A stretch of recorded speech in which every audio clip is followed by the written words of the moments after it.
December 23rd, 2012. I'm at the Ohlone backpacking campground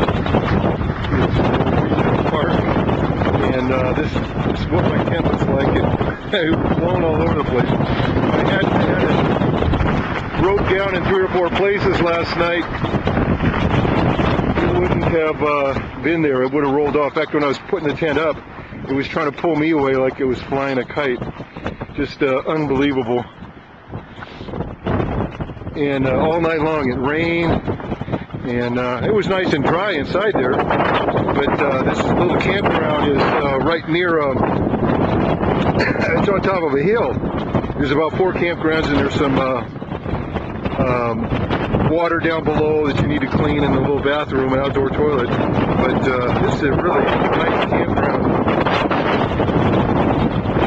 Wilderness area. I've been out, almost a day now, and I have not seen 100 human beings.